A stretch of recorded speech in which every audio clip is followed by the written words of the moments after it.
waxtu wi jot na mbokk yi asalaamaaleykum dal leen ak jàmm ci bloc d'information bi ñu leen di dégtal saay su waxtu wi jotee dooree ko ak li gën a fës ci xibaar yi ak jéye ja am ca waxi naan Nimzaat ab faatub bakkan loolee tax nag askan ba fay yeewu wutali poste de police bi daal di koy cong ndax ki ñu ne moom moo faat bakkan foofu la ñu koy yóbbu ak ki moom oto bi arme bi nekkoon naka noonee nag kon kooku fa la jëlee arme bi daal di faat bakkanu Pape Diakha bi dinañu ond ci bile édition ak témoignage bu nijaayam dinañu wax itam ci jëndu pavillon présidentiel bu yees bi yi nga xamante ne mu ngi wéy di indi coow ba ñu ko annoncé ba tey naka noonee ñi nekk ci kujje gi ak itam ñi nekk ci nguur gi ku ci nekk di ci joxoñ baaraam sa morom wax itam ci génnub entraîneur bu gaynde yu Dakar di Aliou Cissé moom mi leen nag daal di ne fësal liste bi ñeel gaynde yi mu soxla ci ñaari match amicaux yi Aliou Cissé dellu si itam ci système de jeu bi muy teg te ñu koy faral di ŋàññ lii moo fi gën a fës neskis ñu faram fàccee ko.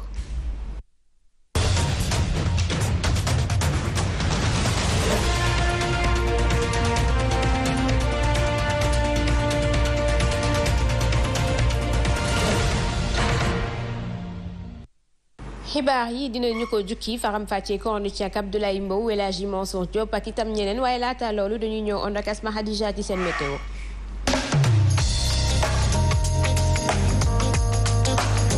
mbokk yi ñuy seetaan maa ngi leen di ziar bu baax a baax di leen sargal itam jox leen seen wàccuwaay ñu jëkk rek ci suñu ay prévision météo ba si suba la ñuy gàttandu ji di mercredi 26 mai 2021 ci 6h39 la jant bi fas yéene fenk incha allah dana jublu soo ci 19h33 12h54 minutes doon app bi ci bés bi incha allah rabbi ginnaaw loolu nag suba si fajar gi 21 degré Celsius la ñuy daal di séntu fii ci Ndakaaru 20 degré ca Thiès 19 ca Diourbel 21 boobu dikkaat ca Kaolack ak Kaffrine 23 degré ca Ziguinchor ca fajar gi ba tey la ñuy descendi Sédhiou ba Tambacounda gis ngeen Ndar Géej itam ab 21 degré lañu fay séntu waaye Podor ak i Louga 25 degré kon ginnaaw loolu bu jant bi fenkee ba fës ba noppi ab 25 degré Celsius lañu fiy séntu Dakaaru ba tey rek 33 degré Thiès dana tàng Diourbel itam ba Kaolack Ziguinchor gis ngeen ni ab 26 degré lañu fay séntu foofu la itam ba Tambacounda dafay daal di tàng Ndar Géej Louga ba ca Matam jël benn guddi gi nañ ko gàttandu itam daal di xam rek yër na ko bu baax 22 degré Celsius moom lañ fiy séntu Thiès 23 gis ngeen ni kon dana teel a liw itamit diggante Sédhiou ak Ziguinchor Tambacounda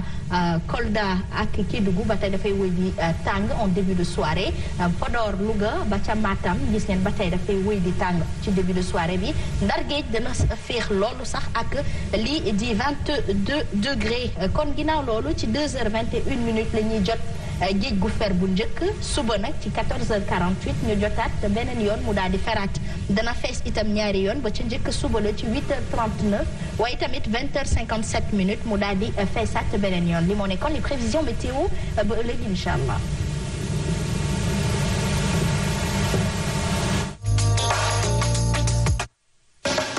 doore xibaar yi ak Fatou Bakkan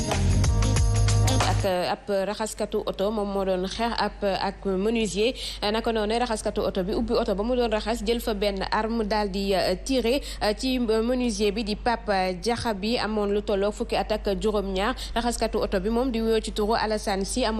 lu tolloog ñaar fukki at ak benn ñoo du ceek nijaayu ki ñu faat bakkanam mu dellu si waat ca la fa xewoon mu di Jibril Mor Diakha bi. dafa wàccoon bërëb bu muy liggéey dafa jóge woon dem jëli añ léegi si yoon ba mu ñëw di jëli añ mu daj ak booy bi si laveur bi quoi mooy lavage suñuy laver oto yi mu ñëw di wax ak moom xëy na peut-être dañoo xamante ni dafay faral di jaar ba mu demee ba foofu noonu di wax ak booy bi yoroon benn arme bi xam mu ngi nekkoon ci biir oto bi daal di comme foowukaay la ko jëlee woon daal di génnee arme bi di ko fooyee ñu ne ñu werante si li arme la ak am du arme mu daal di jëkkati arme bi daal di koy tiimali ci kaw daal di dóor benn raquette affaire bi signal joxewul dara mu daal di koy tiimale papa ci biir papa di ko photo di jël photo appareil photo naan ko waa kii wala arme la ñuy wax noonu mu ne ko dama lay tirer de mu ne ko tiirel si la ko dóoree bal bi à bout portant sur la tête mu wàcc liggéey sur le champ. bi ñu ca jógee itam askan wi ñoom dañoo mer ba futu wutali poste de police bi ngir cong ko ndax foofee Abdoulaye Mbow fa la ñu denc ki faat bakkan ak itam ki nga xamante ne moom moo yoroon oto moom sax oto bi arme bi nekk moom mi la ñuy xam ne sax ni banquier la ngir takk der yi disperser leen ay grenades lacrymogènes lañ mujj jëfandikoo. jéey bi du jéey bu njëkk boo xam ne ni la mel parce que itam yàgg nañu dégg ay jéey yoo xam ne ni lay demee waaye li si gën a wóor moo di na fekk ki moom arme bi dencoon ko si otom am autorisation bi tax mu war a mën a yore arme benn ñaareel bi moo di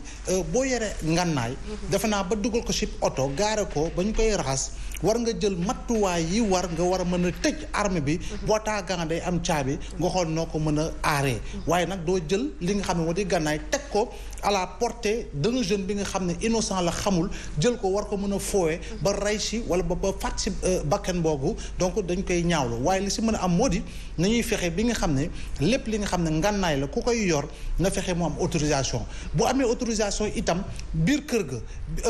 biir oto ba ak fépp fu mu ko mën a yor na ko teg fu nga xam ne da nga maam keneen koo xam ne xamul fetal du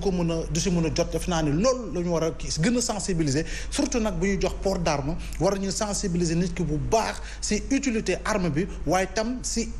conséquences yi arme bi war a mën a andi parce que dégg nga si àll bi nit jël na arme rey jarbaatam te tayu ko doon na nettoyer fusil faf fetal jabar ja doon na nettoyer pistolet bi faf rey doomam donc yooyu yëpp nañ ko waraat xoolaat bu baax parce que itam fetal du foykaay. jërëjëf Abdoulaye Mbow noonu la ñuy jaaree wax ci lu ñeel wàllu yoon fukk ak juróom-ñeenti ndaw yu dugaar ya ñu placé woon sous mandat de dépôt ni ki tey mujj nañu leen bàyyi ñu dellu ci seeni ay mbokk kon ni ki tey ci suba la ñu jàkkaarloo woon ak juge bu tribunal des flagrants délits tuuma ya ñu tegoon ci seeni ay ndodd ci fàttali bokk na ci violence de fait sur agent ak itam vol en réunion ñu ànd ci ak Fatimata Diop. benn weeru kaso moom na nag procureur bi daal di jàppoon ci rek fukk ak juróom-ñeenti manifestant yi amoon fële ca Dougar waaye yi nekk ca département bu Rufisque ci mujjanteel ga nag tribunal bi daal di leen bàyyi ñoom ñooñee ñëpp lañ leen doon di toppee bokk na ci violence ak voie de fait si ab agent waaye tam ñu booloo daal di sàcc yàq alalu jàmbur ci fàttali nag conflit bi du lenn lu dul wàllu suuf bi dox ci diggante askan wa yeewoo ca Dougar localité boobee nga xamante ne mu nga ca Diamniadio ak entreprise Kok investissement enjeu yi moo di rek suuf su toll ci juróom-ñaar fukk hectares waaye nag gisoon nañ ne lu ëppoon ci fanweer jàppoon nañ leen ci ay doomi aadama nga xamante ne nag ca mujjantel la am na koo xamante ne dañu ko laal ak bal mbir yi nag mu ngi daal di woon rek jéggi woon dayoo ginnaaw ndaw yooyee ba ñu jëmoon yàq ay construction bu cité bu bees tabax foofu ne duppee ko cité des fonctionnaires waaye tam yàq ay mur naka noonu it attaqué ay gendarme yu taxawoon doon def seen liggéey ngir nag veiller ci tabax yooyu li intervention bu gendarme yi moo tax rek ba kenn daal di ci ñàkkoon ba kennam. ba tey ci wàllub yoon ca tribunal bu grande instance bu Mbour la ñu doon amal procès bu passeur yu coowal Doudou di tout tànk boobu la ñàkkoon bakkanam ci mbëkk mi Lamine Gueye daan nañu ko ñaari atu kaso kile di Oumar Gueye moom dañu ko bàyyi mu dellu ci ay mbokkam waaye jur bu góor bu Doudou moom dañu koy jox ndàmpaay ci lu tollook 500 000 ci suñu ay koppar ñoo ni ci ak Alioune Badara Sonko. kon nu ñu leen ko doon waxee mu ñeel coowal Doudou di tout tànk boobu la ñàkkoon bakkanam ci mbëkk bi ñu ngi koy fàttaliku bu baax a baax passeurs yi kon ñoom ñoo jàkkaarloo woon ni ki tey ca fële ca tribunal bu grande instance bu diwaanu Mbour ñu leen doon àtte naka noonee kenn ci ñoom di Lamine Gueye ñu daan ko ñaari atu kaso ci yaatal bi dañu ciy ànd ak Alioune Badara Sonko. Lamine Gueye ñoom nag ay mag ak rak lañ yi nga xamante ne dañ leen tuddoon ci trafic de migrants bi nga xamante ne moo taxoon sax ba ndaw bii di Doudou Faye ñàkkoon bakkanam ñoom nag tey lañ janoo ak juge bi ak procureur bu tribunal bu grande instance bu Mbour gannaaw ab diir yi nga xamante ne taxaw nañ ko ci ginnaaw baar bi verdict bi nag ci la daal di daanu Lamine Gueye moom nag dañ ko condamné ci ñaari atu kaso yi nga xamante ne juróom-ñett yi lay tëdd luñ koy toppee mooy trafic de migrants rakkam ji nga xamante ne mooy Omar Gueye moom nag parquet bi daf ko daal di bàyyi mu dem ndax amul preuve yi nga xamante ne moo war a tax ba ñu mën ko téye ci bile procès juge bi ba mu jëlee kàddu moom dafa sàkku ci accusé yi ñu daal di verser somme bu toll ci 500 000 francs CFA ci ndàmpaay ngir defalee ko papay Doudou Faye di ndaw li nga xamante ne dafa rêvé woon nekk footballeur bu mag jëloon gaal yi ne dafay dem Europe ci la ñàkkee bakkanam ci géej gi ca weeru octobre. ci fàttali ki nga xamante ne nag moo organisé lépp maanaam mooy tête de file bi di Maodo Pouy moom nag jamono ji gendarmerie moo ngi koy wër bu baax a baax ndax ba coow li amee ba léegi dafa daal di daw ne mëy. Fatou Abdou complexité wàllub yoon feeñ na fii ndax waajur ji ñëpp doon joxoñ baaraam tey ndàmpaay moom la ñu ko jox. waaw muy complexe boo xamante ne justice complexe na ko puisque nag moom waajur bi moo ko dugal. moo ko yóbbu ba ci gaal ga mu dugg mais comme ñi nga xam ne ñoom ñoo nekkoon ci gaal gi ñoom ñoo jël responsabilité pour dugal ko ci biir gaal bi yóbbu ko dañ jàppoon ne sa responsabilité partagée lay doon parce que papa ji moo nangu ñoom it ñu jël ko yóbbu ko mais yoon ak ni muy doxalee gis nga liñ ci gis mooy 500 000 francs de dommages et intérêts boo xamante ne jox nañu ko waajur bu góor bi tout tànk bi moom moo ñàkk moom duudu bu war na am avenir boo xamante ne bu raje tey moom moo ñàkk tey faatu na waajuram bu góor war a mën a encaisser téeméeri junni ak naqar lay doon ndax waajur ak doom ñëpp xam nañ ni muy demee mais également mu doon lu ñu waroon éviter liy indiwaat également ñu poser sujet bi nga xam ne moo jëm ci immigration clandestine ndaxte lii rek lay doon après xëy na ñu dem ci procès ki faatu tey ci image yu duudu mën nañu wax ne 480 ndaw faatu nañu d'après chiffre officiel yu ñu amoon mais jàpp nañu ne boobu ak léegi ñaata nit ñoom ñoo ñàkk seen bakkan ci màngaane jël gaal dem ci biti réew te la ñu fa bëggoon mujj ñu ko am seeni waajur di ñàkk comme nii nga xamante ne tey waajuru duudu ñàkk na ndax téeméer junni ndàmpaay du dara mais également moom it mu war a nekk jàngat ci moom parce que en quelque sorte aussi doon na ci responsable puisque moo yóbbu doomam ci ndawu dugaar yi moosu gis nañu ne finalement bàyyi nañu leen ñu dellu si seen ay mbokk sant yàlla benn baat la ci li Fatou doon wax duudu gis nga boo seetee duudu fi papam dëkk ak fii institut jàmbaar nekk bu fekkee min nga gox boobu dañuy séenante pratiquement benn la pour wax la nii itam centre de formation yi baax nañu fi lool mais ci biir sélection yi itam xam nga bu fekkee doomu Abdoulaye Mbow mi nekk millionnaire am na mënu dugg ci centre de formation man sama doom même bu nekkee jeune yi ci wàllu football du am accès ci centre de formation itam dafay indi benn discrimination xëy na ku moom sa yëf muy privé yaay seet ko fay dugal mais aussi war nañu jàppale xale yi am talent surtout itam gouvernement bi am na part de responsabilité ci tabax ay infrastructure yu ndaw ñu mën a tàggatoo pour mën a nekk ëllëg espoir ci sport bu ñu bëgg a am ndaw yi dugaar yi sant yàlla loolu moo jaadu dañ leen war a génne gis nga solution toujours ci dialogue lay mujj ci jotaay waxtaan lay mujj ci trouver solution lay mujj doon naa ko yuuxu ni balaa ñu doon jàpp booy di leen tëj dañu opposé wu ci benn espace xam nañu ni waa Peacock investissement décret bi ñu wane 80 hectares moo ci nekkoon finalement ñuy xëccoo 72 hectares ana juróom-ñetti hectares yi des ça veut dire que mooy fi ñu leen nattaloon am na yeneen occupation yi fa nekkaat ginnaaw bi mais kon nañ demaat ci état bi pour am laneen luy jubbanti loola mais doo ñëw fi nga amoon ñu joxoon la ko am ñu ko occupé te ñi mee woon leen a laal mbaa nga yëkkati leen nga ñëw ba wax ci kaw ay nit donc bu ñu fa yónni woon ay ndaw ñu leerlu loolu en respectant waa village ba ci ni ñuy xalaat ak nañuy doxale xëy na doonuñu woon ëgsi fii li fi gaaju ci ay nit ba kenn rot xoxante yi ci am ñu jàpp yóbbu kaso sans ñu sol tubéy yooyu di ay détails yu humiliants yoo xam ne tey fii la mujj nii moo taxoon ma ni kilifa yi nañuy jiital wàllu waxtaan tey respecté village waaye du ñu ay dof surtout xëy na tànk bu njëkk la Abdoulaye Mbow ngir ñu delloo si waat jàmm foofu waaw jàmm war na dellu si bu baax fi nga xam ne moo di Dougar parce que la fa xew tamit ëpp na te jàpp naa ni effectivement autorité yi nga xam ne ñooy xaatim li nga xam ne moo di téere bi am nit am sañ-sañ ne suuf si maa ko moom dama see war a tabax wala dama see war a def exploitation tamit war nañ koy xoolaat bu baax du Dougar kese si wàllu woowu Mansour parce que suum séeréer fële si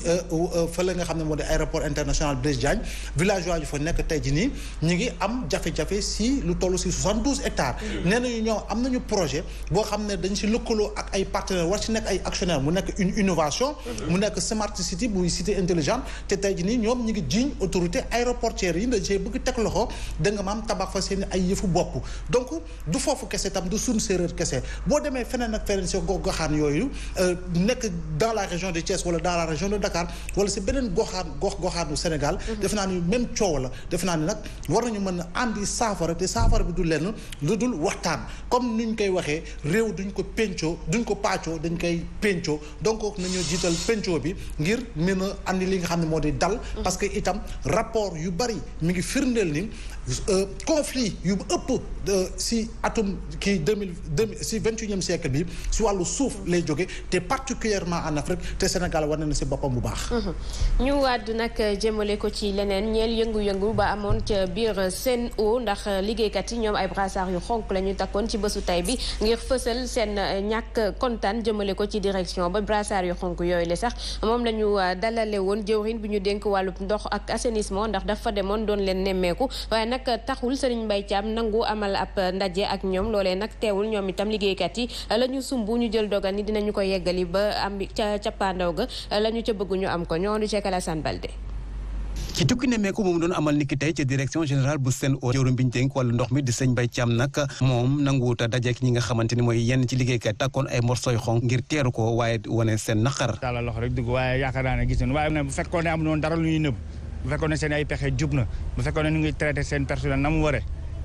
ñun ñi tey ñooy fees fii di leen tàccul Serigne Mbaye Thiam. liggéeykat yooyee di ñaawlu doxalinu direction ba jëmale ko ci personnel ba. gis ne mooy bu la ñuy liggéey xëy na ñoom lay jëriñ ñoom ak seen réew yu leen fii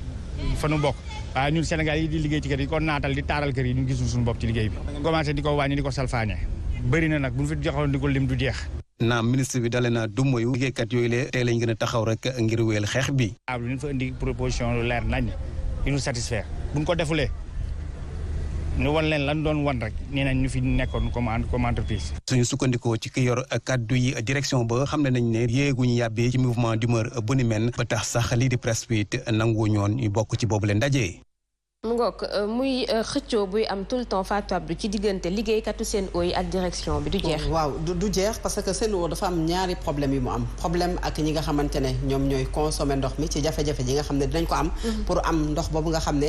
dafa nekk liquide précieux mais Sénégal ñu am jafe-jafe ci gox yu bari ba ci fenn nga xam ne moom mooy Ndakaaru quartier yu ci mel ne usine Bentali. quartier yu ci mel ne Rebeuss yu ci mel ne fi nga xamante ne moom mooy ñaari tali yu ko wër nga xamante ne boo yuuxoo ni ñu koy waxee palais de la République ñu dégg la amaana pour ñu am ndox bu set sell c'est tout un problème mais également mu am beneen différent boo xamante ne moo ko jotale ak ñi nga xamante ne ñoom ñooy ay liggéeykatam donc mu nekk ay jafe-jafe yoo xam ne entreprise bi mi ngi koy jànkonteel mais lu mu war a indi pexe c'est-à-dire que ñi nga xamante ne ñooy liggéey ak yow mënuñu am ay acquis yoo xamante ne yoon moom moo leen ko may la loi bi nga xam ne moo tënk le code du travail moom moo leen ko may ba pare nga bëgg leen ko xañ et que loolu nag li nga xam ne moom mooy pexe bi mooy waxtaan gis nañu tey Serigne Mbaye Thiam visite bi nga xamante ne wax na ko fam ñi nga xamante ne ñoom ñooy liggéeykat yi barricadé wu c'est parce que souvent ministre bi nga xam ne moom la ñu dénk assainissement ak eau sénégalais yi dañuy jàmbat ne duñu ko dégg ci jafe-jafe yoo xam ne daf leen concerné rawatina ñi nga xamante ne nag ñoom ñoo nekk ci entreprise bu mel noonu di Sen'Eau war nañu au moins jëwriñ yi nga xamante ne ñoom ñooy seen ay ministre de tutelle ñuy am ay jataay ak ñoom di waxtaan di yebbi seen ay jàmbat su ko defee ñu fexee indi ci ay pexe moo gën xëccoo ak bras de fer boo xamante ne li ciy mujj rek ni ko Mansour waxee sànq mooy toog waxtaan parce que Sénégal quand même réewu dialogue la solution bi mooy waxtaan Mansour comme ni ko Fatou Abdou waxee mais jëwriñ bi moom nanguwul am ndaje ak liggéeykat yooyu la doon ñaxtu. du ko am parce que point yi nga xam moo taxoon ñu jël ndoxum Sénégal jox ko Sen'Eau daf ci bokk ndox bu am qualité ndox bu doy ak ndox boo xam ne du cher. benn amu ci ndox bi amul qualité ndox bi doyul ndox bi cher na. bi ci des mooy est-ce que du sax pexem liquidation ci yenn ci ay biens yu amoon avantage ñeel Sénégalais yi ci yenn ci ay villes xam nga boo xoolee Sen'Eau dañ ni ñoo yor ndoxum zone urbaine ak semi-urbaine. loolu mooy lan yenn petite ville yi nga xam ni xaw nañoo màgg comme ñun suñu dëkk campement Ngexoox comme dëkk yi ko wër ak ville yi xaw a toll noonu nga xam ni OFOR moo yoroon seen ndox ñu créé benn ay kuréel comité yi ñuy wax ASIFOR ñu yor ndox ma non seulement accessible na askan wa bu ñu amusaan am lu leen metti xam nañu fi ñuy dem jàmbat ko mais dañoo jël ndox ma installation yi forage yëpp jox ko waa Sen'Eau te xamuñu lan lañ ko joxe Sen'Eau ñëw fekk la nga amoon sa contrat ba noppi maanaam kii abonné ñu ni da ngay réabonné waat fayaat 14000 ak ay papiers yoo xam ni existe sax ci suñu localité. ba noppi ñun la date bii ngay def sa abonnement bu ko weesoo 100000 francs ngay abonné woo. te yow Sen'Eau indiwu fa ndox indiwul forage. indiwul nangam déjà pression forage ba mu yokk sax ma ngay commencé di toj ci woye yépp kon Sen'Eau ni mu nekkee nattu ci Ndakaaru ci ñàkk a joxe ndox mu sell mu naan mu doyul te cher. la nekkee di torturer yeneen dëkk yi nga xam ne foog nañ ni yeewuñu et maire ya fa nekk ñooy complice parce que du ñu leeral askan wi xaalisu comité bu njëkk ba muy AGIFO ba du ñu xam fan la féete te du ñu xam yan investissement la Sen'Eau def gis nga Sen'Eau foog ñu wax ak seen directrice bi ak Serigne Mbaye Thiam nañu respecté Sénégal yi. minimum bi Sénégal soxla mooy ndox. comme contrat bi mënuñu ko respecté mënuñu sàmmante ak ñoom boolu ci ndax Sénégal yi di leen exploité un jour viendra daañu weñ seen loxo de. parce que souffrance bi ñu teg Sénégal yi antanuñu ko. te li ñu waxoon respecté wuñu contrat bi ñoom ñoo annoncé woon contrat bi ci kanam journaliste yi respecté wuñu ko. nañu jox ndox. ci loolu sax Abdoulaye Mbow li leen jotale ak direction bi liggéeykat yi ñu ngi koy gérer en interne waaye bu tànkam lu bi di wëy ndax du dem ba perturber distribution ndox. waaw mën na nekk parce que itam xam nga liggéeykat dafa am sañ-sañ te sañ-sañ googu defe naa dañ ko xaatim te moo di li nga xam ne moo di déposé préavis jëm si li nga xam ne moo di geraw te geraw moom jamono ji xalaatuñu ko si waa Sen'Eau parce que ndox. dafa nekk droit ci askan wi nekk devoir ci société bi ak li ëmb société bi pour ñu jox li nga xam ne moo di askan wi gis nañu ni effectivement ñoom ñi ngi laaj seen ay mbir def naa ni kii yore seen tutelle war na leen déglu bu baax war na andi waxtaan waaye warul créer conflit googu gisoon nañ ko jamono ji nga xam ne nekkoon na ministère de l'éducation nationale gisoon nañ ko jamono ji nga xam ne élèves maîtres yi génn nañu ba cour suprême génne décision gis nga lëm ca waxoon def naa ni tolootuñu foofu coono gi mu daj ngir dem seeti gune yi Sénégal googu réeroon te ñëpp doon xaar pour gis ko def naa ni coono gu gën a ndaw loolu bu ko defee si ndox gi Sénégal yi daañu mën a naan ndox. ñu àddu nag jëmale ko ci leneen ñeel calendrier examen fin d'année yi dañu ko war a defalaat ab sàkkuteef la bu jàngalekat yi ñu jébbal ko jëwrin bi ñu dénk wàllu wi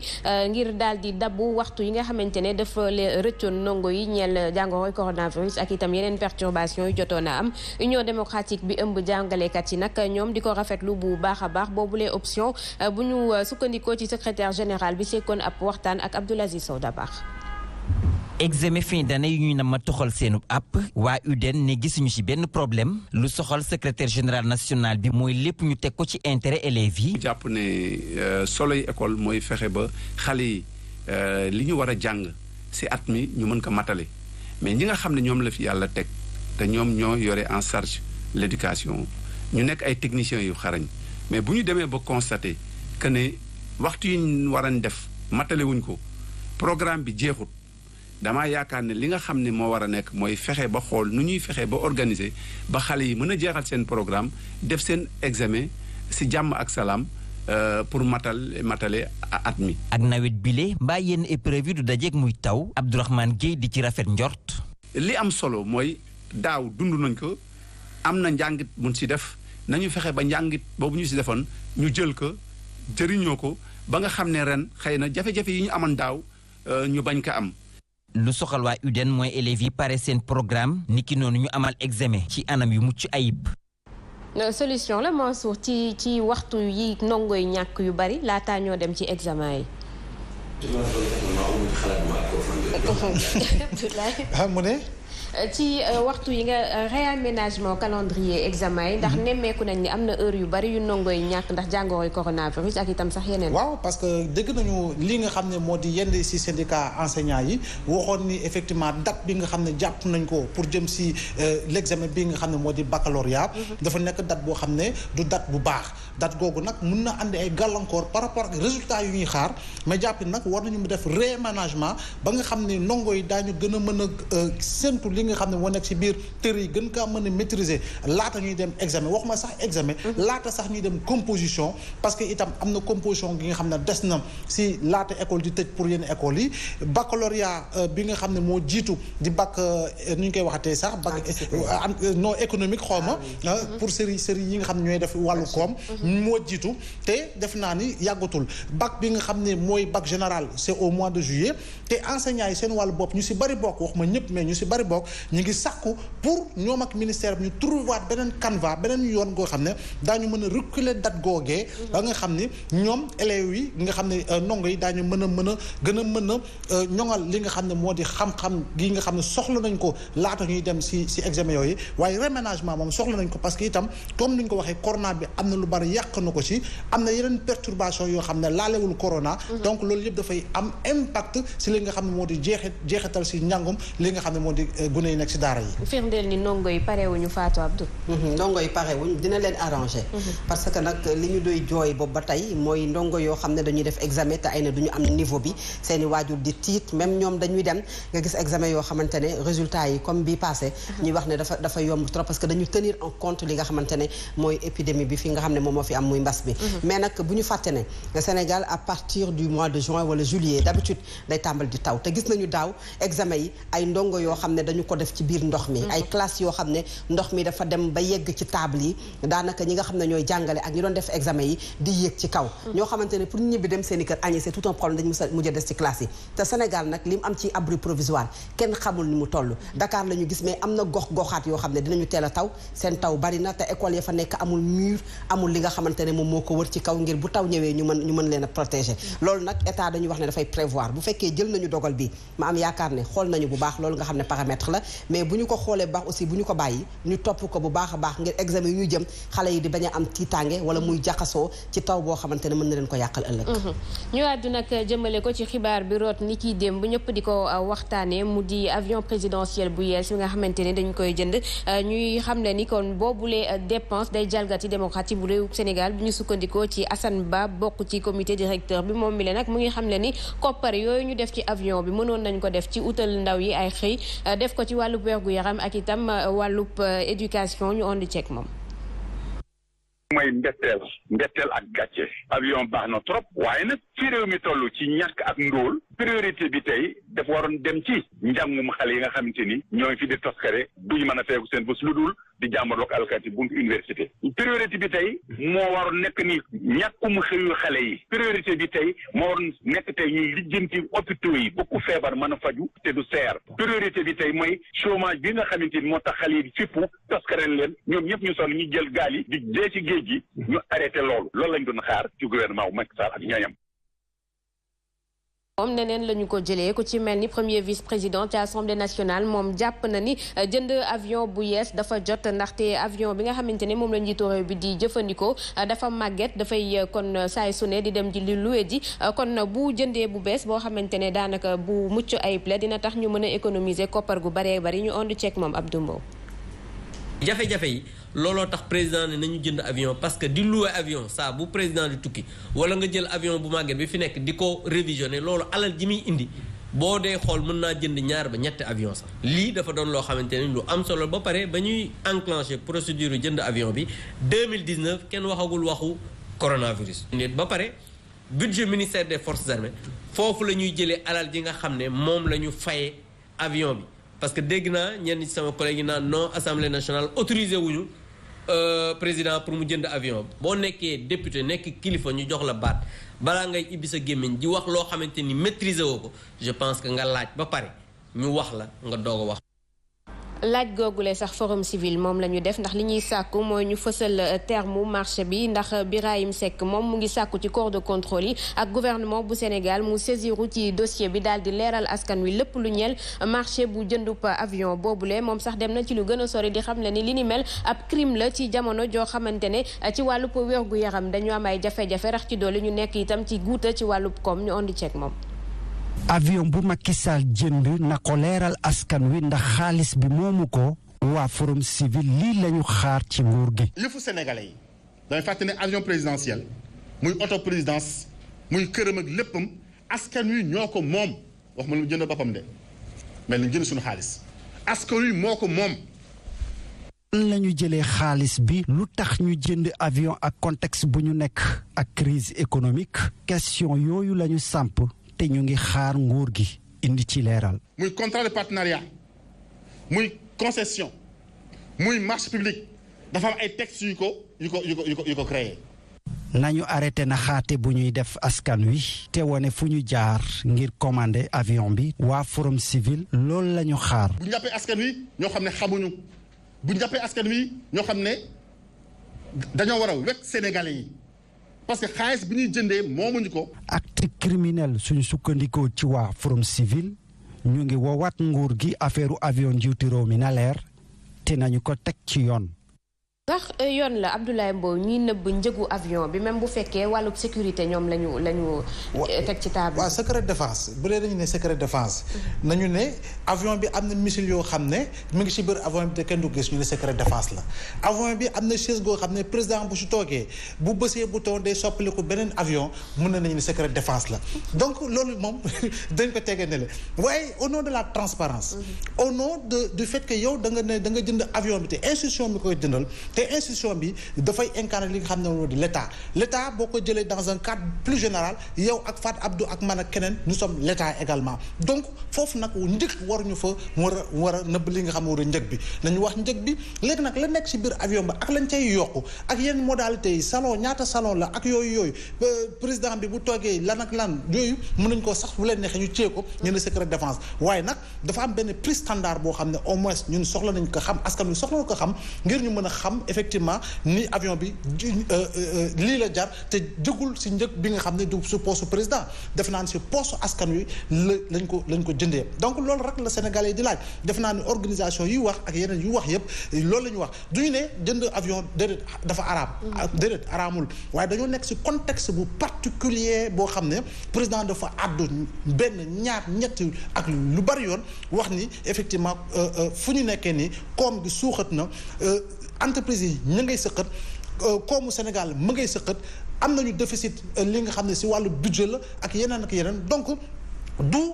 période bi la xam ne la ñu waroon génne koppar yu toll noonu pour jënd avion parce que dans ce pays là tout est urgence surtout jamono ji nga xam ne mbas bi dugg na fi ba jamono ji nga xam ne ñu ngi seet ay matuwaay ngir mën a relancer suñu koom encore que moom mi ngi dem fu ne di talal loxo pour ñu baal ñu bor def naa ni loolu yëpp war nañ ko xoolaat bu baax wax ñu njëg bi ñaata la. justement ndax contradictoire Fatou Abdou muy def yenn achat yi ñëpp nit ñi ñu naan sax wàllu prestige la ci moment boo xamante ne mu ngi naan sénégalais yi nañu serrer seen ceinture di wax même gouvernement bi nañu rationaliser ba pare bañal gouvernement bi ñu wut ay oto yu bees gouvernement bi kenn mënoon a jóg ne pour des raisons de sécurité dafa war a changer otom comme moom ni mu jàppee ne pour des raisons de sécurité war na soppi avion bi nga xamante ne moom doon yor kenn waxul le président de la république bu mu soppi li nga xamante ne mooy avion bi muy dugg ndax kaaraangeem ñun ñii sax dafa boot suñu ginnaaw ndax moom mu am jàmm moom mooy suñu jàmm mais lépp loo gis dafa am ay priorité te ñoom nee nañ dañuy sakkanal xaalis ndax jënd bi moo gën a yomb location bi alors que boobu ak léegi bi nga xam ne Sénégal ñàkk na ko nee nañ depuis 2019 la ñu ko jënd boobu ba tey Sénégal mi ngi luyee donc xaar ba Sénégal génn ci guute gi mu nekk ci wàllu koom ñu door a waxu avion je pense que moo doon solution 60 milliards de francs CFA nga jënd ko jamono joo xamante ne 6600 abri provisoire moom moo am ci li nga xamante ne mooy biir réewu Sénégal nga jënd ko jamono joo xam ne ay jigéen bu ñuy matu daanaka dañuy dugg ci ay charrette pour dem matu ji nga jënd ko jamono joo xamante ne ndaw yi ñu ngi jooy bay manifester ñu fàtti lu ëpp fukk ak juróom nga jàpp na yow manifestation boobu lenn rek moo ko waral muy ñàkkum xëy bu yóbbu fukki ndaw ak juróom nga génnee koppar goo xamante ne ba tey ji ñuy wax tey kenn mënu la wax ni fan ak fan la ñu ko war a dugal ak fu mu dugg jamono joo xam ne pour nga dugg fonction publique c'est tout un problème ay jafe-jafe yu bari secteur yu bari tey mën nga ko tudd ci réewu Sénégal ñu am ci jafe-jafe président de la République idée bu gën a impopulaire idée bi nga xamante ne moo jëm ci jënd avion musul am ci réewu Sénégal bii daanaka daf ko wax ku nekk tëb jàpp ne sax du priorité mu war ko jënd et que loolu moom moo am je pense que lii nii war na ko servir de leçon ñu xam ne ñun Sénégal dañu nekk ci ay jafe-jafe ko li nga xam ne mooy mbas mi daf ñu wan bu baax a baax faiblesse yu ñu am secteur privé boo xam ne dafa affaibliru mënul nooyi bay gàgganti ñi nga xamante ne ñoom ñoo ndaw yi nga indi ci avion boo xam ne 60 milliards de francs CFA lay jar je pense que loolu problème la boo xamante ne bu ñu ko bàyyee mu jàll aussi na ñëpp wax ba ñu xamante ne quand même ñu ngi ko doon xaar ci feneen fudul fi nga xamante ne foofu la dal tey ndax loolu yëpp Mansour itam war naa tee wala mu xañ njiitu réew bi mu jënd avion boo xamante ne nee na moom ngir sécurité wam la te nañ koy fayee sax du ci benn yoon moom kay jënd na ko ba noppi ñu koy dañ naan waroon na ko def waru ko def fi réew mi toll ku nekk joxe xalaatam xalaat boobu nag la Sénégalais yi dese processus d'achat bu tàmbali ci atum 2019 boo xamante ne ci ay pàcc lañ koy fayee de toute façon jënd na ko de toute façon ki yor kàddu gouvernement moo ko wax dañu koo taaba dugal bii ñu jox leen bii ñu dolli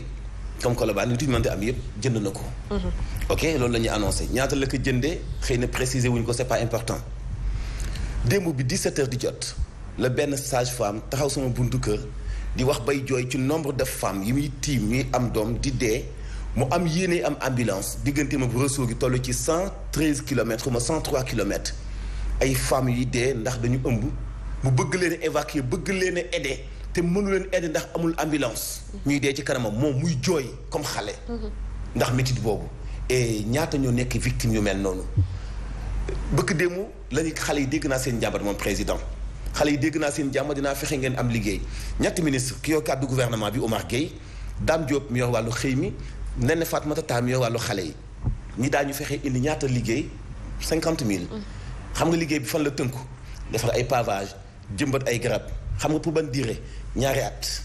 xam nga ban salaire kenn du ko wax ndax dafa tuuti de telle sorte que mënuñu koo wax heure bii daaw ñu ngi collecté xaalis pour dimbali nit ñi jëndee ko ay macaroni ak i diw parce que dëkk bee ndóoloo ndax Covid 19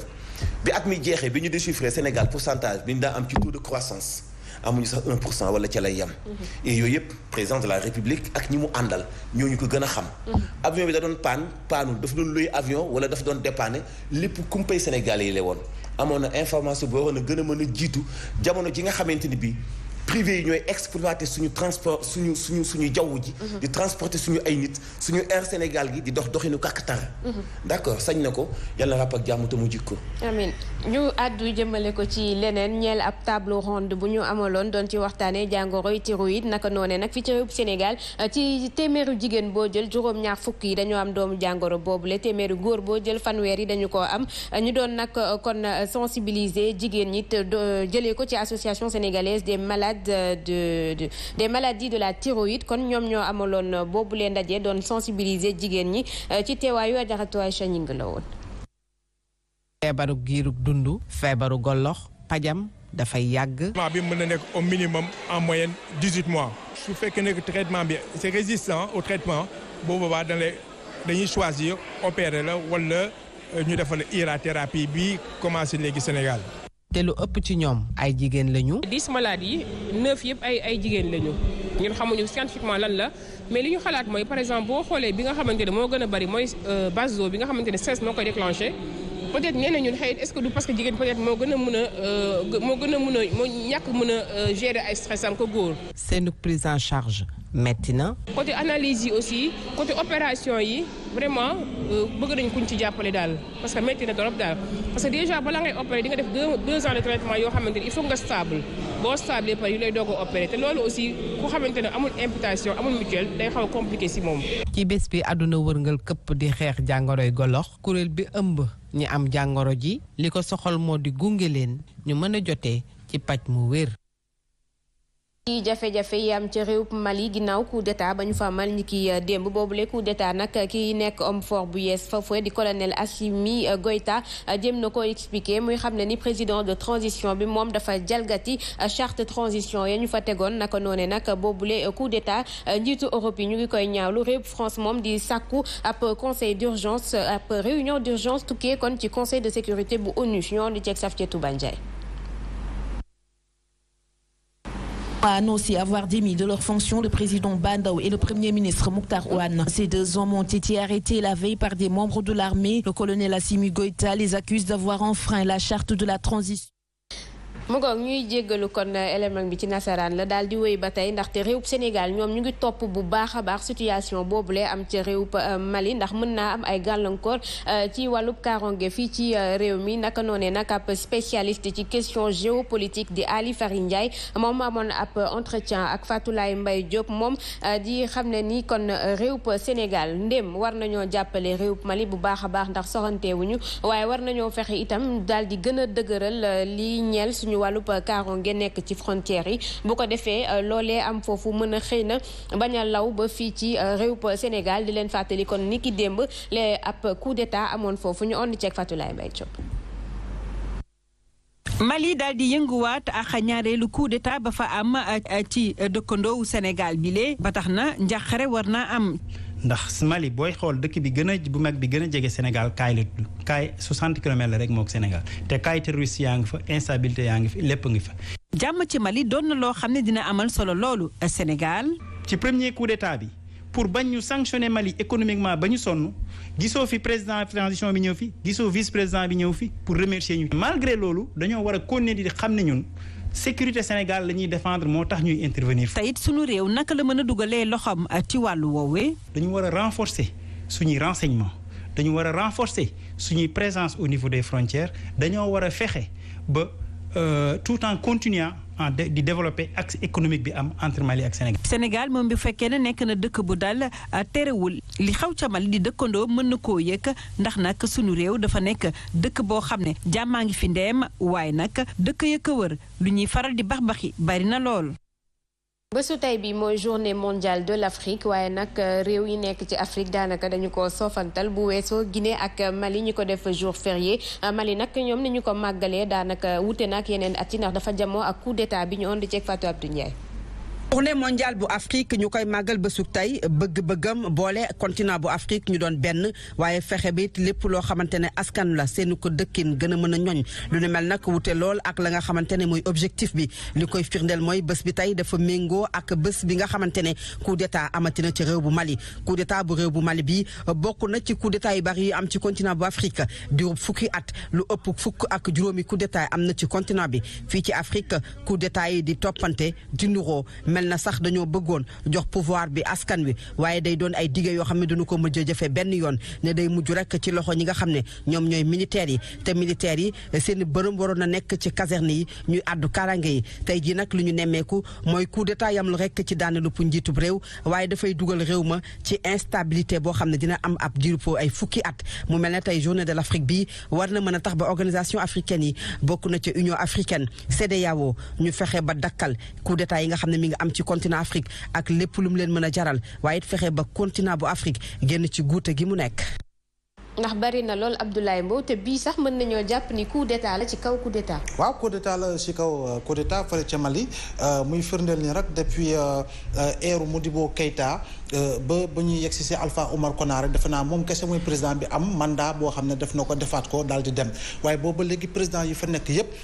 dañu leen coup d'état armée Mali nag moo war a nekk armée républicaine. armée Mali moo war a nekk armée d'engagement citoyen et patriotique armée Mali moo war a xeex guerre parce que guerre ga fa nekk si biir armée googee dafa jéggi dayoo te kenn defu ko lu dul ñi nga xam ne ñoo gradé si kaw loolu nag defe naa ne ñii nekk biir CEDEAO ñi nekk biir Union africaine war noo gën a mën a jàppale li nga xam ne moo di gouvernement civil bu ñu ko tabbee ngir ñu mën a tabax li nga xam ne moo di armée bi gën a dëgër armée bi gën a taxaw si nga xam ne moo di Mali ba nga xam ne velléité yi nga xam ne am na ko par rapport au pouvoir civil ba saa su ne ñu war a def coup d'état mu war a mën a wàññeeku bu baax a baax a baax parce que ci itam coup d'état Afrique ñaar la soit armée bi mooy coup d'état wala président bi moom mooy def li nga xam ne moo di coup d'état constitutionnel. defe naa nag yooyu dañ ko war a xeex ñu dem vers des systèmes démocratiques renforcés objectifs et pertinents ba nga xam ne daañu am stabilité bi nga xam ne Afrique dina mën a célébrer su bés bi jotee journée mondiale de l'Afrique parce que armistice 1918 dañ koy féete ba tey. armistice 1945 dañ koy féete ba tey 18 juin saa bu jotee président Macron day jël roppalaanam dem ca Angleterre pour lan célébrer l'appel de De Gaulle. par rapport ak li nga xam ne bi Allemagne duggee foofu France. te li xew Mali Fatou Abdou lan moo ci war a nekk taxawaayu réewu Sénégal. waaw taxawaayu réewu Sénégal mooy imposer leadership am. te Sénégal tamit lu ñu ko mën a waxal mooy ci sous-région bi bàyyi nañu ko xel. ci Afrique de l'Ouest également bàyyi nañu ko xel ndaxte déjà lii rek moo lay wan exemple que ne ñun dañu am dëkk boo xam ne dafa stable politiquement. parce que instabilité politique bi yeneen dëkk yi di dund ñun musuñu ko am muy coup d'état mi ngi koy wax Mali juste après les indépendances la ñu fa tàmm gis daanaka coup d'état muy indi loo xamante ne jafe-jafe la et que dafay wane ne Sénégal leadership am mën na ko gën a imposer mais li ñu wax nga xamante ne Ali Fari Ndiaye wax na ko parce que diggante fi nga xamante ne moom mooy frontière bu Sénégal ak Kaay 60 kilomètres la maanaam toll fii ak région bu Thiès. moom moo lay wan ne il faut que ñu taxaw bu baax a baax yokk suñuy kaaraange gën a fësal suñu leadership te tamit coup d'état ci réew ay fukki at dafay nësaxal réew lii moom mooy wane ne li nga xamante ne moom moo am fa nga xam ne mooy Mali mooy chef d'état bu ñëw dafay am lobbying am te ñi nga xam ne ñooy militaires yi dañoo war a di jam ci caserne yi gis nga lu jëm ci transition yi ñuy wax même bu fekkee ne militaires yi jël nañu armée bi lu ëpp fukki fan waruñu koo toog ci bopp réew parce que ay manigance lay nekkaat retour à la case de départ comme ni mu amee ci réewu Mali tey mu nekk beneen jafe-jafe mais organisation yi nga xamante ne ñoom ñooy les organisations yi nga xam ne ñoo nekk ci région bi régionale muy CEDEAO muy Union africaine mais nañ jël seeni responsabilité c'est-à-dire que mu bañeem ci organisation yoo xamante ne même pour ñu def communiqué ci fin wu communiqué bi da ngay gis ne dañuy laaj ñoom ndimbalu Union ndimbalu Nations Unies pour que ñu gën a mën a am ndëgërlaay c'est-à-dire que ñoom kese bu ñu weetee sax mënuñu résoudre les conflits yi nga xam ne am na dans la sous-région et loolu problème la. yokku kaaraange Mansour ci frontière yoo xam ne souvent dañu naan moom moo raw tamit. man de journée mondiale de l'Afrique gisuma sax ay coup d'état ak yooyu noonu am na yeneen coup yu gën a graaw yu coup d'état société. coup d'état askan wi ngay jiite boobu moo gën a bon. xam nga li am Mali sax xëy na Bandaw am na ay gis-gis yoo xam donte Maliens yi xam nañu ni Bandaw la mu fa defagum woon la mu fa entamé woon. jàmm mënu faa ñëw te doxaluñu loola. muy diggante xeet yi mu fexe ba boole ci ñëpp loolu donc moo mën a régler Mali. xëy na loolu nag am na ñu mu arrangé wul. te ñi def géopolitique xam nañu bu baax waa ji li mu entamé woon donc ñoom la neex stabilité la ñu bëggul mais Afrique de façon globale journée mondiale de l'Afrique man non seulement tey laa ko mos a dégg mais daf may permettre mu ubbeeku nag gëstu quoi vraiment 1960 ak léegi parce que ci lay jàpp daanaka histoire Afrique ndax li ci def lépp suñu maam yi dañu doon takk ñuy xeexali tubaab yi libéré France ba 1960 ñoom ñu not ñu libéré ñu 1960 ak léegi coup d'état assassinat jël nguur jox ko sa jabar sa rakku jabar sa goro séddale ko macarona jël genn wàllu budget réew jox ko kenn ku taxaw bëgg am doole comme Kadhafi ñu sacrifier la gis nañu bi France bëggee sacrifier Kadhafi kan la fa yabal Abdoulaye Wade moo dem pour dëggal doole France pour ñu sacrifier Kadhafi boobu réy gu ñu Kadhafi c'est-à-dire ñun ñooy suñu ennemi bopp tey ñun ñoo seetaan Alassane Dramane Ouattara mu soppi constitution bu Côte d'Ivoire pour am 3e mandat force Alpha Condé la même chose li am Gambie gis na ko li fa amoon ak Yaya Jammeh tuddal ma benn réew ci Afrique mu am stabilité bu ñu ko mën a nawee ci wàllu njàmbaarte ba nga xam ne bu ñu européens yi joxañee wala réewu Asie yi ñu joxañ leen et pourtant ñun ñoo jëkk a départ réewu Asie yi ay ñoom Dubaï ak ñoom seen ñoo leen jëkk a départ journée mondiale bii bis la boo xamante ni bii bu ñu koy xayma nañ ko jàpp rek juróom-benn fukki at wala juróom-ñetti fukki at yi gàcce. en attendant xëy na fii ak l'an 2030 l'an 3000 suñu ay doom yow bu ñu génn ci guddi gi ñu nekk. yàlla ñu yàlla yërëm. Amin ñu wax nag ci wàllub tàggat yaram ak liste bi ñëpp doon xaar tukkee ci sélectionneur u gaynde yi di Aliou Cissé liste bi la nag def joueur yi mu tànn ngir ñu jàkkaarloo ak Zambie ak itam Cap-Vert Aliou Cissé jàkkaarloon ak taskatu xibaar yi ci boobule liste mën nañ cee nemmeeku ñenn ñu dellu siwaat bokk na ci Youssoupha Sabaly Sada Thioub ak itam Lamine Gassama mu dellu siwaat moom itam ci choix yooyu mu def Aliou Cissé. différente aujourd'hui quand on prend la Zambie c'est une équipe. ñaari xar kanam yu bokkul la tey jii boo jëlee Zambie équipe bu mën a jouer la équipe la bu am ay joueurs yu am solo comme Paxson entraîneur bi tamit xam naa ko moo doon entraîner Ouganda looloo tax ñu gëm ni war nañu mën a jouer ak Zambie bi nga xam ne dañ koy defaraat waaye am na ay joueurs yu am solo Cap-Vert moom xamante nañu depuis 2018 ci éliminatoire coupe du monde yi diggante bi nag lu bëri soppeeku na fii changé nañu staff changé entraîneur. loolu moo tax ma gëm ni dina am solo ñu jonganteeg ñoom. d'entraîneur ça sera intéressant de pouvoir les rencontrer chez nous. mu goog Aliou Cissé kon jàkkaarloo nag taskatu xibaar yi daal di ci porox ndoolu itam daal di dellu si ci système de jeu bi nga xamante ni moom la am te bariwul dara ci réew Sénégal ñu ko sopplu mu di 3-5-2 bi taxoon ñu am nul ci kanamu Eswatini Aliou Cissé nag di xam ne ni joueurs yi itam dañoo war a jël seen responsabilité ñu déglu ko. On peut parler du système de l'entraîneur bien sûr. waaw mun nañu wax système mu entraîneur bi waaye nag bu ñu fàtte ni ñi yor animation système bi joueurs yi la lan mooy système lan mooy tactique loolu yëpp daal mën nañ ne support la rek pour wéeru ci jàppale la li am solo du système 3-5-2 wala 4-4-2 wala leneen li am solo mooy animation biñ ciy dugal te loolu nag ay la wéen joueurs yi ñooy responsable animation ñun nag sunu rôle mooy jàppale leen ñoom joueurs yi ba ñu mën a animer système yooyu te nag maa ngi défier ñëpp kenn musuma dégg ma ne système 3-5-2 mooy système mu Sénégal mais option la rek ci biir option yi animation la. C'est une option, c'est une variante. joueurs yi dañu war a jël seen responsabilité moom loolu la jàpp. waaw joueurs yi dañu war a jël seen responsabilité mu teg système boo xam ne dafa jàpp ni joueurs yi ñoo ko war a animer. te fi naa ni boo tegee ab système muy système un système n'est pas figé loolu ñëpp xam nañu ko si wàllu football waaye dañuy toll niveau boo xam ne surtout en Afrique dafa am système boo xam ne mooy système bi gën a adéquat si technicien li ñu wax muy 4-4-2 boobu 4-4-2 boobu nag def na ñun si le Sénégal ëpp résultat si wàllu football si le Sénégal ëpp résultat si wàllu li nga xam ne moo di gagné ay match waaye tamit booy football ak ay Eswatini laa wax nga jël benn système boo xam ne 3-5 la dafay mel ni yow da nga ñëw pour daakaande bugguloo ñu dugal la but defe naa nag war na mën a varier boo tollee yenn équipe yu faible yi war nga mën a varier ce système pour xool effectivement offensivement lan nga war gën a mën a andi surtout ñu nga jëm si ab CAN te ñun véritablement 63 ba léegi ñi nga xaar xaw ma 62 ñi nga xaar ba léegi li nga xam ne moo di Coupe d'Afrique defe naa ni nag war na andi système boo xam ne dafay répondre par rapport ak caractéristique footballeur yu ñu am parce que nous avons des joueurs de talent. Donc il faudra que l'entraîneur se montre à la hauteur pour wane ni effectivement c'est un entraîneur de talent par rapport à un système boo xam ne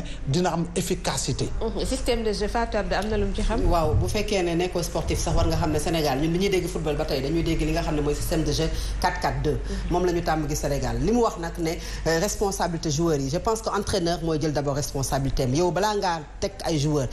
3-5-2 war nga xam ndax ces joueurs capables nañu pour jouer loolu sur le terrain. et que dañuy bëri lu ñuy dégg ki nga xam ne mooy Aliou Cissé lu ci bëri du jël ay responsabilités am jëm ci yéen daf koy rejeter ci joueurs yi. et que duñu doon nañ ko ñaan mu gën a ouvert accepter la critique mais également responsabilité yi bu ñëwee mu xam ne moom mooy yor bato bi moom moo yor équipe am te moom moo war a xool équipe am ndax am nañu xarañte pour def 3-5-2 ndax dinañ ci génn wala bu ñu defoon 4-4-2 ci la ñu gën a génn. jërëjëf coach Fatou Abdou Mansour. dama bëgg Sénégal yi xam ne amuñu entraîneur sélectionneur la ñu am. Aliou Cissé bu match amee. ma jottali la rek laaju paasan nee na lan moo tax Aliou Cissé du làkk wolof. non yooyu détail la kii day làkk wolof bu jotee wax dëgg yàlla yooyu moom garaawul quoi làkk wolof moom fa fexe ba li ngay communiquer nañu ko dégg français pulaar séeréer wolof anglais amul problème làkk amul solo quoi. l'essentiel mooy li ngay jox nit ñi Aliou Cissé du entraîneur sélectionneur la. bu match amee lay soog woo joueurs yi ñu ñëw dëkk bi yow am ay infrastructure yu bu ñu jege see match ñu mën a dajale au moins joueurs yi benn une semaine 2 semaines wala 1 mois. mais boo demoon tey salle bi Aliou Cissé doon defee conférence salle bi mu doon defee conférence de presse te ñu ni mooy lu noble lu ñuy réflexionné pour faire dans le journaliste yi mu annoncé fa liste joueurs yi boo tëbee boo ko mbëkkee sa bopp toj c'est-à-dire que infrastructure la ñu war a wax pour ñu